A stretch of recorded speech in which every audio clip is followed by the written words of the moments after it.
बिस्मिल्लाहिर्रहमानिर्रहीम। शुरू अल्लाह के नाम से जो बड़ा मेहरबान और नहायत रहम करने वाला है। प्यारे दोस्तों, यजूज मजूज का जिक्र अक्सर सुनने को मिलता है, लेकिन अक्सर लोग उनकी हकीकत से बेखबर हैं कि आखिर यजूज मजूज क्या हैं और ये कैसे हमला आवर होंगे। यजूज मजूज याफिस की औलाद में से हैं। याफिस बिन नूह अलैहिस्सलाम हज़रत नूह अलैहिस्सलाम की औलाद में से हैं और इनका शुमार नूह अलैहिस्सलाम के इन बेटों में होता है जो कि ईमान ले आए थे, और यही तूफ़ानी नूह के वक्त भी किश्ती में सवार भी हुए थे। तूफ़ानी नूह के बाद हज़रत नूह अलैहिस्सलाम के बेटे मुख्तलिफ इलाकों में बस गए। याजूज मजूज भी हज़रत नूह अलैहिस्सलाम के बेटे याफिस की औलाद में से हैं। ये एक फसादी गिरोह है। इन लोगों की तादाद कसीर है और ये लोग बला के जंगजू खूनखार हैं। ये लोग आदमी, कीड़े मकोड़े, जंगली जानवर समेत हर चीज़ को खा जाते हैं। कुरान मजीद वाज़े तौर पर गवाही देता है कि याजूज मजूज दो वैशी खूनखार कबीलों के नाम थे। वो लोग अपने इर्द गिर्द बहुत ज़्यादा ज़्यादतियाँ, जुल्म सितम करते थे। मुहज़्ज़िब दुनिया पर वहशियाना हमले तकरीबन रोज़ का मामूल बन चुका था कि पहाड़ की दूसरी जानिब से बदहियत वहशी खूनखार याजूज मजूज बड़ी तादाद में आकर मुहज़्ज़िब इंसानी दुनिया पर हमला आवर होते और हर चीज़ तबाह बर्बाद कर डालते। उनके लिए इंसानों को हलाक करना, माल मवेशी लूटना और कैद कल्याण तबाह करना एक आम सी बात थी।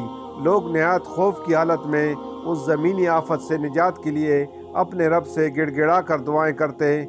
एक सुबह जब वो सोकर उठे तो उन्होंने देखा कि हज़ारों की तादाद में एक आलीशान अजनबी फ़ौज उनके खुले मैदानों में खैमा ज़न है। पहले तो वो हैरान और खौफज़दा हुए, लेकिन फिर कौम के चंद सरदार उस जंगजू लश्कर को अपने लिए गैबी मदद और निजात दहिंदा समझते हुए लश्कर की जानिब गए और सिपहसालार से मिलने की ख्वाहिश जाहिर की।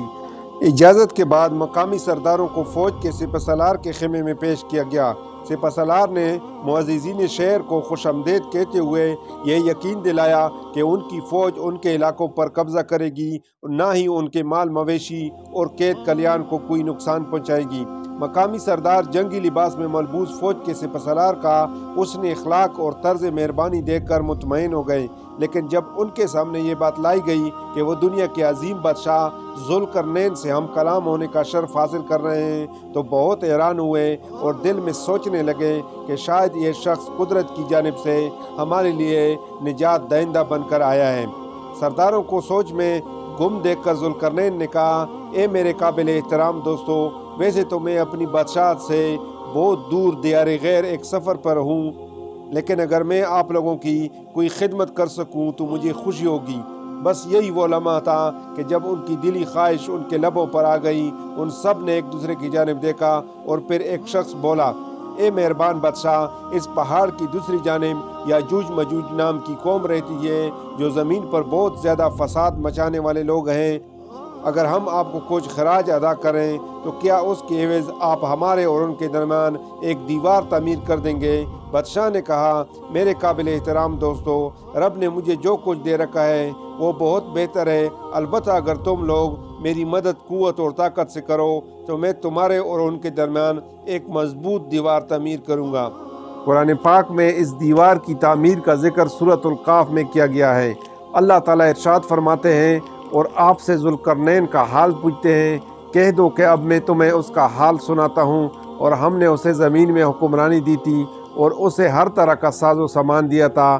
तो उसने एक साजो सामान तैयार किया, यहाँ तक कि जब सूरज डूबने की जगह पहुँचा तो उसे एक गर्म चश्मे में डूबता हुआ पाया और वहाँ एक कौम भी पाई। हमने कहा, ए ज़ुल्करनैन, या उन्हें सज़ा दे या उनसे नेक सलूक कर।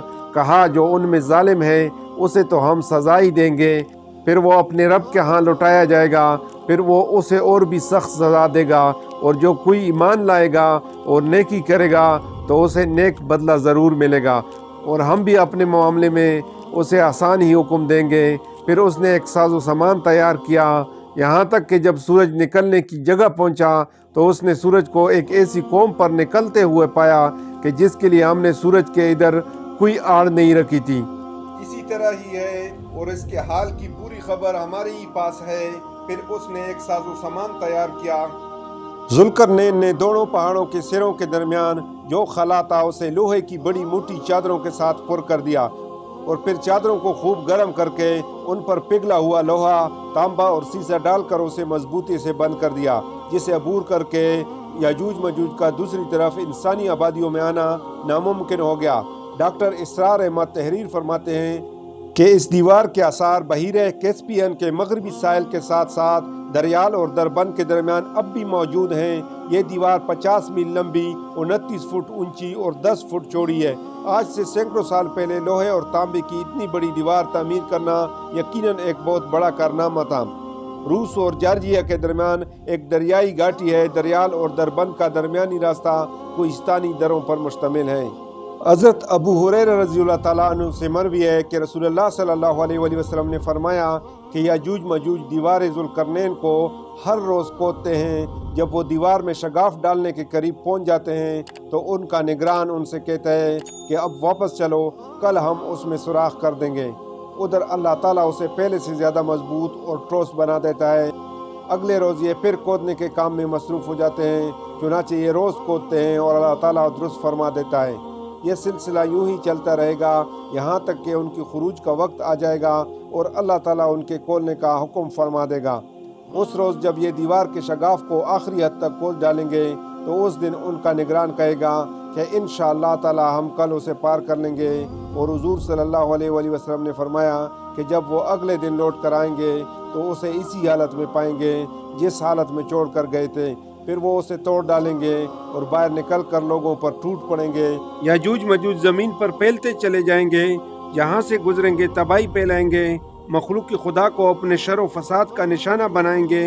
ان کا ایک گروہ جب بھاگتا ہوا جھیل تبریا سے گزرے گا تو صحیح مسلم کے مطابق وہ سارا پانی پی جائیں گے۔ جب آخری گروہ وہاں پہنچے گا تو کہے گا کہ کبھی یہاں پانی ہوا کرتا تھا۔ بحر تبریا اسرائیل میں تازہ پانی کی سب سے بڑی جھیل ہے۔ اس کا ذکر تورات و انجیل میں بھی آیا ہے۔ حضرت عیسیٰ علیہ السلام نے زندگی کا بڑا حصہ اسی جھیل کے ساحل پر گزارا۔ یہاں سے قتل و غارت کرتے ہوئے یاجوج ماجوج بیت المقدس تک پہنچیں گے اور اعلان کریں گے کہ زمین پر ہمارا قبضہ ہو چکا ہے، اب ہم آسمانوں پر بھی قبضہ کریں گے اور آسمان کی طرف تیر پھینکیں گے جو خون آلود واپس آئیں گے، کوئی ان کا مقابلہ نہ کر پائے گا۔ روایت میں آتا ہے کہ یاجوج ماجوج کی جانب سے آسمان کی جانب سے پھینکے گئے تیروں پر رب تعالیٰ کی قدرت سے خون لگے گا اور وہ سمجھیں گے کہ انہوں نے آسمان کو بھی فتح کر لیا ہے۔ ان کا ظہور حضرت عیسیٰ علیہ السلام کی نزول کے بعد ہوگا۔ یاجوج ماجوج کے فتنے کے وقت حضرت عیسیٰ علیہ السلام کو حکم ہوگا کہ وہ مسلمانوں کو لے کر کوہ طور پر چلے جائیں۔ جب طور پہاڑ پر غذا کی قلت پیدا ہو جائے گی تو حضرت عیسیٰ علیہ السلام یاجوج ماجوج کے لیے بددعا کر دیں گے، جس کے نتیجے میں ان کے کانوں اور گردنوں میں کیڑے پیدا ہوں گے جن کے پھٹنے سے یہ ہلاک ہونا شروع ہو جائیں گے۔ مسلمان جب طور پہاڑ سے نیچے اتریں گے تو ہر جگہ یاجوج ماجوج کی لاشیں ہوں گی اور ان سے تعفن اٹھ رہا ہوگا۔ حضرت عیسیٰ علیہ السلام اللہ سے دعا کریں گے، جس کے بعد خاص قسم کے پرندے ان کی لاشوں کو اٹھا کر جہاں اللہ چاہے گا وہاں لے جائیں گے۔ اس کے بعد شدید بارش ہوگی اور ہر چیز دھل کر اجلی ہو جائے گی۔ یاجوج ماجوج کے بارے میں مختلف روایات میں آتا ہے کہ یہ 9 حصے ہیں اور انسان اور جنات ایک حصہ آبادی ہیں۔ جہنمی بھی ہر 10 میں سے 9 کا تعلق یاجوج ماجوج سے ہوگا۔ ان کی جسمانی ساخت کے بارے میں مختلف روایات بیان کی جاتی ہے۔ ایک روایت میں آتا ہے کہ یاجوج ماجوج کے لوگ کئی قسم کے ہیں، بعض شمشاد کی طرح لمبے، بعض طول و عرض دونوں میں 4 ہاتھ، بعض اتنے بڑے کان رکھتے ہیں کہ ایک کو بچاتے اور دوسرے کو اوڑھ لیتے ہیں۔ ایک اور روایت میں آتا ہے کہ یاجوج ماجوج کے لوگ ایک بالشت کے ہیں، بہت لمبے، ان میں سے وہ ہیں جو 3 بالشت کے ہیں۔ ابن کثیر کے مطابق یاجوج ماجوج انسانوں کی 2 قومیں ہیں۔ ہماری دعا ہے کہ اللہ تعالیٰ ہمیں ہر قسم کے فتنے سے محفوظ رکھے، آمین۔ اللہ تعالیٰ ہم سب پر رحم فرمائے، اللہ تعالیٰ ہم سب کا حامی و ناصر ہو۔ جزاک اللہ، اللہ حافظ۔